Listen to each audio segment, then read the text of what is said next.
Hello, and welcome to Spotlight On, the podcast that brings together business leaders, entrepreneurs, and experts covering a range of topics.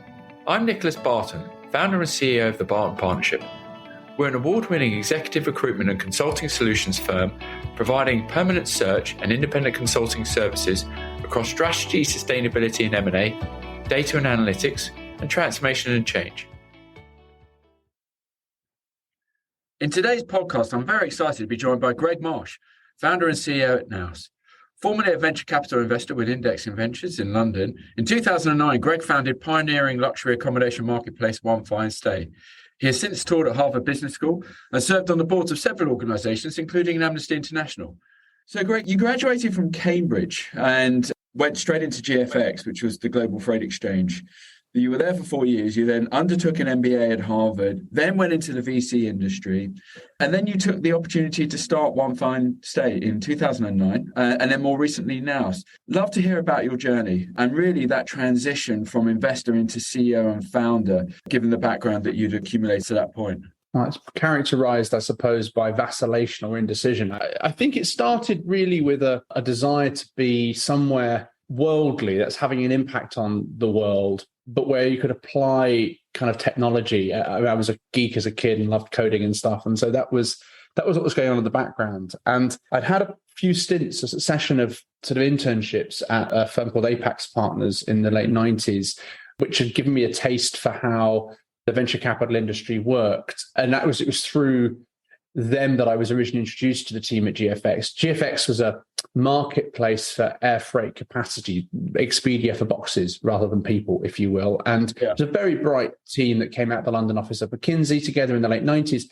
They didn't get everything right by any stretch, but it was a tremendous place for me to cut my teeth. I ended up spending, as you say, a total of 4 years there, latterly running the product side of the business. And it was only reflecting on that experience from the MBA classroom that I think I realized how much I'd learned without realizing I was learning. And an awful lot of what goes on in a startup environment is sort of schooled by osmosis. You're exposed to all sorts of implicit stuff about how a sales organization interacts with an operations function, how a technology and product team interact, how decisions get made or don't get made, and how that affects the way the business develops. And a lot of that stuff it was only really with sort of hindsight that I appreciated how much I'd assimilated. I'd got the bug, but I didn't at the time I finished up my business degree, at least, have a specific notion of what I wanted to build and how and with whom, and was given the opportunity to return to the investment industry and spent several years then at Index Ventures, investing other people's money in other people's companies again. I tend to reflect on that as being a huge privilege. I mean, it's an enormously high-octane place, and you get to meet these extremely brilliant entrepreneurs who orbit around you as an investor, really, which is a luxury. You get to not only to meet many of the smartest people in their industry, but you also get the benefit of seeing them at their very best. They spent dozens of hours preparing for the half hour or an hour they're going to spend in front of a venture capitalist, and you get that very refined, very high-grade insight.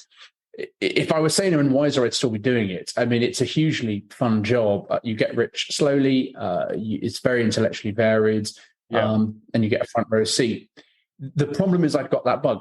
And I think the other side of it as well is that there's a part of the entrepreneurial journey which is very creative, which is about building product, which is about building product in a kind of collaborative group setting. And those were things that I found I didn't get from investment work, as fun as that is.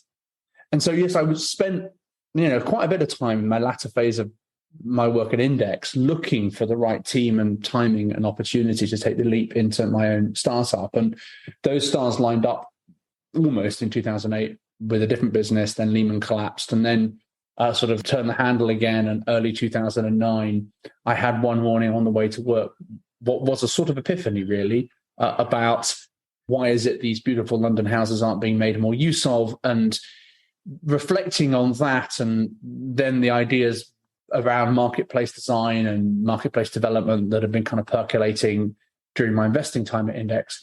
Was very vaguely aware of the sort of Airbnb thing going on in the West Coast, but it was very early days, and put two and two together and got five, and then went round the houses and sort of started talking to people I knew initially, actually, with a degree of wariness. Was this even a sane thing to spend my time and my life on? But I got increasingly excited by the idea and then borderline obsessed by it until summer that year, and got up the confidence to give my notice at Index and take the leap and start my own thing. And interestingly, I vividly remember, when I went round, I was the only sort of mid-level person in the team at the time.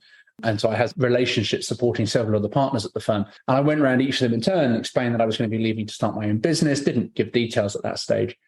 And I think 2 or even 3 of them did the same dance, sort of stared out the window, wistfully, middle distance, and sort of looked back at me and blinked a few times and sort of went on a sort of perorating, oh, well, yes, that's starting your own business. That's great. Yeah. Obviously your mortgage and, the kids' school fees, and yeah, that's great.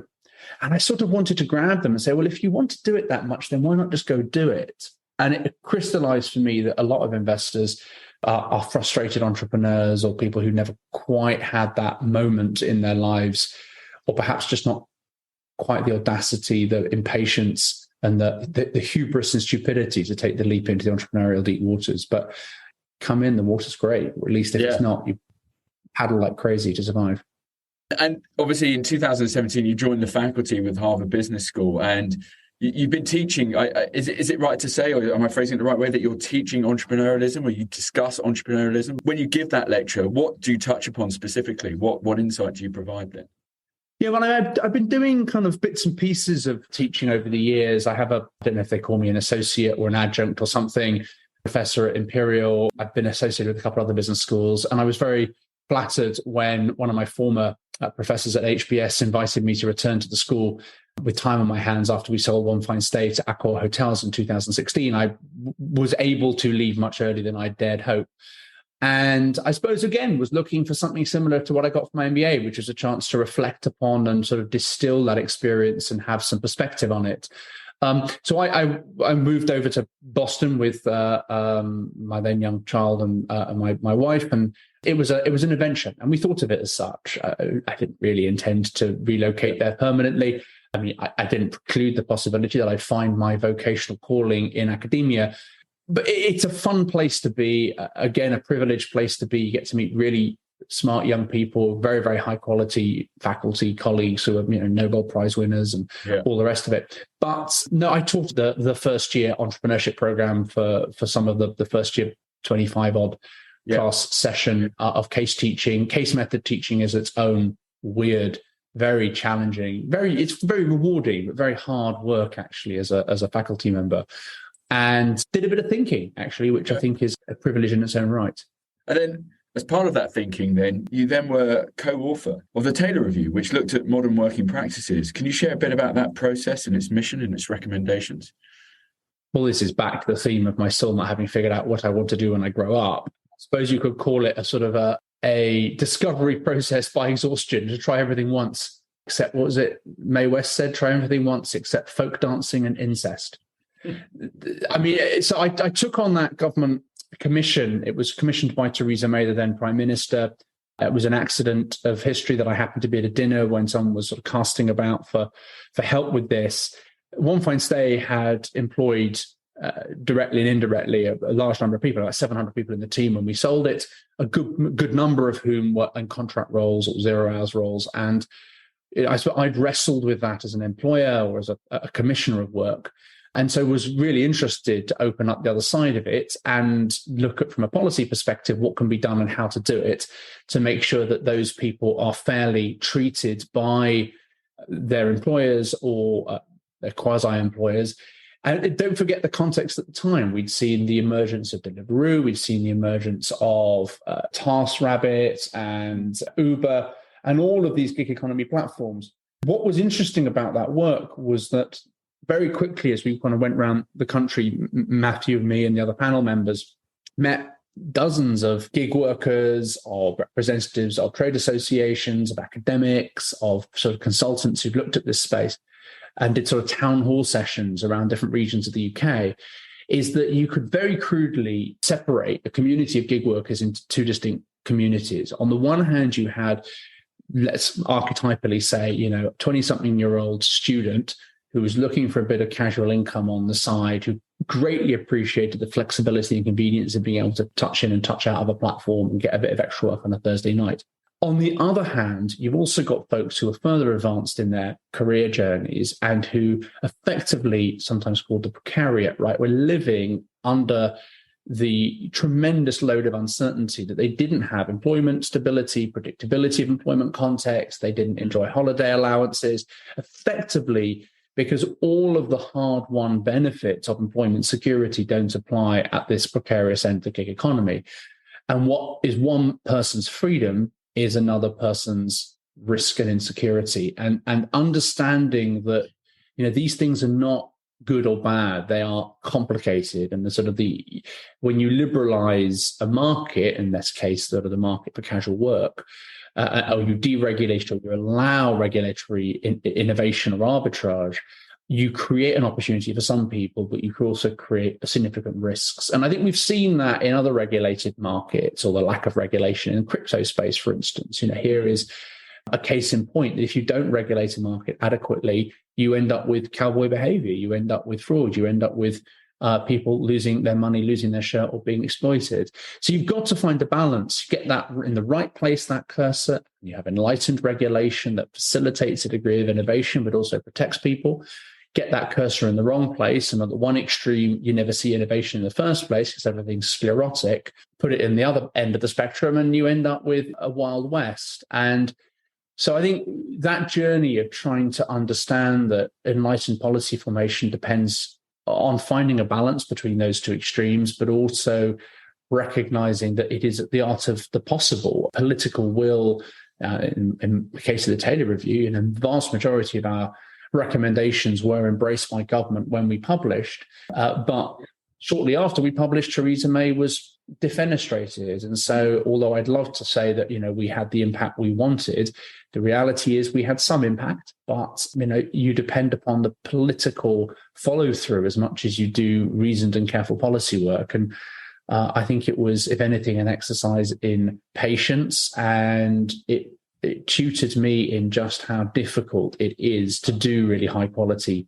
policy development work and how hard it is. I have a refined appreciation and respect for people who commit their careers to this domain because it is hard to get right.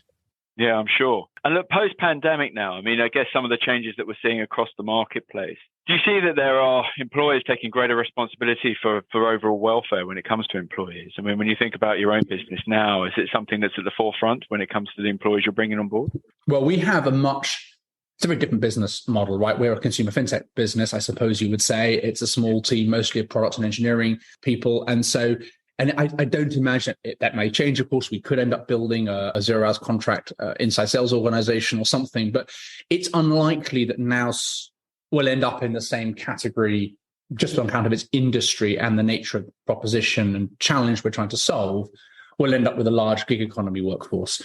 But look, I think the pendulum has swung a bit away from the sort of unfettered early days that Deliveroo and Uber and their like enjoyed during their ascent. We've clearly seen, Deliveroo employees now provided much more protection. We see kind of Uber drivers afforded much more regulatory protection by the London transport regulators and so forth. So I think there has been a sea change. Does that mean there might be a little less innovation, less radical innovation, less disruptive innovation in those labor-intensive sectors? Yeah, that may well be the consequence. I think we have to recognize there is no free lunch. If you want to have unfettered innovation and a sort of entrepreneurship without limits, then there is a danger that people get exploited or that regulations get abused. On the other hand, too much regulation and you inhibit entrepreneurial endeavor.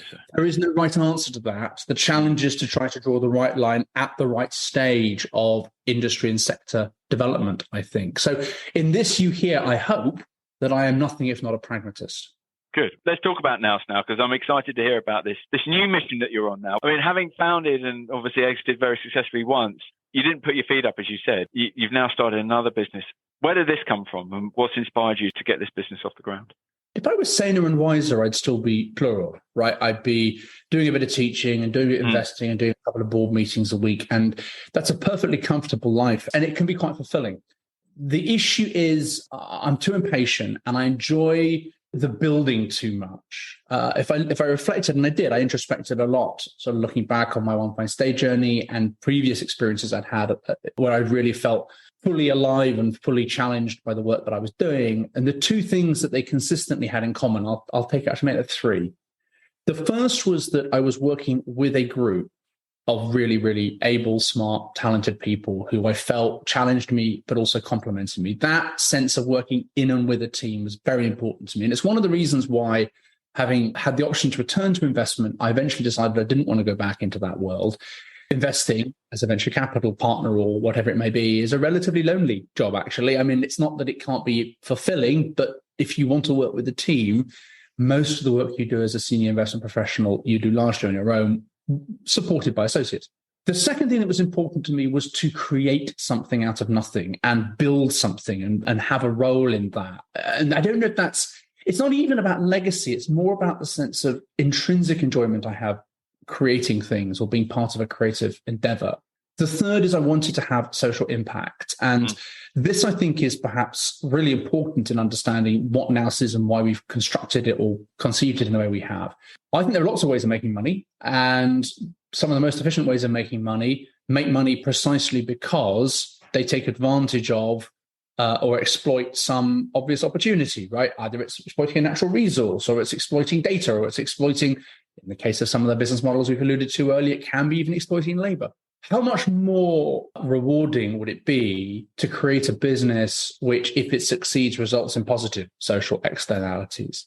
And that was, in a sense, the design challenge that as a founding team, we set ourselves before we were quite a founding team. It was a group of sort of entrepreneurs that I'd assembled, and we spent every other week we got together, and then increasingly within frequency every week, and then even more often than that. And we looked at several different opportunity spaces. And the one that we kept coming back to was this domain of how people buy the things they have to buy but don't want to buy. And if you stop and think about that category, and that's a funny way to define a category, but that is a large part of what households actually buy. And if you include in that mortgage or rent, plus your energy bills, your home insurance and car insurance, your water, you're talking about 30, 40, even 50% of the entirety of a household's expenditure, which by implication is 40% plus of GDP, right? So this is a large part of the total economy. And yet it's not part of your life that you enjoy. No one looks forward to choosing who provides their car insurance. No one sort of rubs their hands with glee when they take a deal from Aviva rather than Hastings. Those are decisions that we make because we have to, and we sort of grudgingly learn as an adult that we have to take responsibility for these things. But what's critically important about this category of expenditure is that it doesn't really express as a consumption experience. It's not like even a moderate, low-level decision that we might all have to make every week. You know, which kind of milk am I going to buy, or which kind of toilet paper do I buy? You know, those decisions you will notice, right? If you buy the wrong milk or you buy different milk, it won't taste nice when you make your coffee. Whereas if you buy energy from a different supplier, nothing changes, right? The same light, the same electrons flow down the same wires, whether it's ovo or octopus or bulb as was. Now, for all those reasons, there is what I would characterize as a systematic dysfunction. There is a systemic problem in the way this category of services is bought and sold. It is a grudge purchase. People don't like to allocate time and energy to it because they don't perceive any real world difference as to the consequence, except that if they pick path A rather than path B, they might save themselves a few quid a month. And precisely for that reason, many people, and two classes of people in particular, don't allocate adequate time and effort to this problem and get exploited quite badly. The first community is people who are really busy. Householders with two kids and a dog and a car on the driveway outside, they just don't have the bandwidth at the end of the day to focus on hyper-optimizing who supplies their home insurance. And the second group are people who are less financially literate or less financially sophisticated or earlier in their life journey and haven't been taught how to do this stuff, haven't learned how to do this stuff. And those two communities are systematically exploited to an extent that, and when we looked at the numbers, this was the aha moment. The amounts of money that a household leaves on the table as a result of not hyper-optimizing or managing this kind of set of procurement decisions, if you will, in business speak. We're talking about, you know, not a few quid here or there, but 500, 800, £1,000 for a household in a typical year. So these amounts of money, even before the cost of living crisis was on the front pages of every newspaper, this is real money. And for a household on a lower income or a busy household with 2 kids, that is the cost of Christmas, right? That's the cost of the family vacation. So this is a real money, and it's a very significant effect. But you either have to invest, you'll be willing to throw away that £500 or £1,000 a year and give it up and say it's too hard, it's too difficult, it's too fiddly. Or under the current world as it's presented itself, you have to allocate an enormous amount of your time and energy. It's like those old highway robbers, right? Dick Turpin, your money or your life. And so we looked at that and said to ourselves, well, it should not be thus. But there should be a service, and if it existed, I would use it, which just did this stuff for me. And maybe it saves me £500 a year, maybe it saves me £600 a year. That's not the point. The point is I don't want to have to worry about this. This isn't the class of stuff which is necessary for me to worry about. It's just the way the industry is currently configured. I'm obliged to worry about it. And if I don't worry about it, I get taken advantage of. And in that regard, you can think about, one metaphor I have in my mind is when I was a kid, we were on car journeys, the car would break down 1 time in 3, right? Cars were unreliable back then. And my dad had to learn not only how to change the tire, but also how to refill the coolant thing on the car or whatever it might be, right? You have to learn how to manage and maintain this complicated piece of machinery. No one does anymore. Cars just don't break down like that anymore, right? You go to a long road trip, there are not cars at the side of the road every couple of miles broken down with steam pouring out of their bonnets, because they've got onboard computers, because they self-manage and they tell you every 6 months, take me to a service, and you go and take them to a service. And the problems are taken care of for you. And so we have a similar sort of vision for what we're trying to build at Nous, right? This is household management as a service. This stuff shouldn't involve my having to engage in the micro level of detail about researching the backgrounds of different energy companies to make sure I'm choosing a supplier that isn't going to go bust, making sure I'm on a sensible tariff and haven't been price walked onto a much more expensive deal, making sure that my mobile phone isn't out of contract and I'm not paying £15 a month more than I should. So all of those little things, it's about vigilance, it's about convenience, it's about safety and comfort. But what it's really about is it's about trying to make life simpler and fairer. And our conception of this is that the simplest and fairest way we can build this business is to provide that service directly to households. Hopefully, in exchange, once it's really up and working for a modest monthly fee, the amount of money it will cost will be a tiny fraction of the amount that we think we can save people. But the crucial point is we're then working for the households. We're working for the consumer. And when I reflect on this landscape, I look, who is in this space? Who is there genuinely fighting in consumers' interests? Which magazine perhaps, but which doesn't really do technology, not much at least. And on the other side of it, there are plenty of sophisticated companies that do technology, but they're advertising businesses, and their real client is not the household, right? The meerkats and the opera singers, their client is the utilities companies and the insurance companies. Their real job is to sell those folks cheap leads. That's how their business works. It's a marketing arbitrage business. And so one way or other, you put this together and think the only way to fix this is by thinking disruptively about the revenue model and sort of the philosophy of the business and the structure of the industry, as much as it is about, just the product that you're building. So, we are 16 going on 17 folks in a room in Clerkenwell now with sort of heads down on product work. After we got started, the cost of living crisis reared its head. And so we found ourselves very distracted, but in a good way, by playing, I think, an increasingly prominent role in trying to provide free tools, support, and help to households who are grappling with that challenge and the issues it presents them. Well, even to the point where you've become the face of this on Sky News more recently as well. Yeah, I really hadn't expected that. This is sort of adage is that sometimes life gives you lemons. Yeah, so I give or take a day a week, the Sky News studios out in Osterley, and talking about how sort of economic and political events are going to affect households and trying to help households manage their stuff. I've watched several now, and I think your advice is absolutely spot on. I mean, on that then, how much more can the government do and associated bodies do to relieve the pressure on households, including sort of energy prices right now? I mean, what's your recommendations around that or views on that? I look at this through two quite distinct lenses. Part of me wants to say the government must do more. There are really households out there who are in dire straits. Just to put a point on that, right? The bottom decile, so economists often talk about income deciles. That's to say the lowest 10% of households by income, right? That community of folks are in really bad way. They are spending typically more than 20% of their total discretionary or disposable, I should say, household income on energy right now. They just don't have enough money to go around. And there is growing evidence. Now, more than 10% of households are falling behind on their energy bills. It's becoming an acute problem. We're seeing increasing evidence showing that households are, to the extent they can even get credit card debt, are maxing out their credit cards. Of course, some households, especially lower income households, can't even access credit card debt. So if they need cash, they're having to go to much less reputable sources of capital. So this is very concerning. The stuff that we're hearing about, like, I can't afford to feed my family and heat my home, that is real, right? We are hearing that. We hear that from folks who hit our website up. And I look back and I say there's nothing that we as a private sector operator, especially a small one, can do directly to help people. And therefore, I do think there's a role that government has to play to prevent a humanitarian crisis. And I'm not sure that what we've seen from the government thus far is sufficient to prevent a humanitarian crisis. I think we're going to see people dying in their homes cold this winter. I don't want to sound melodramatic. I just think that is going to happen.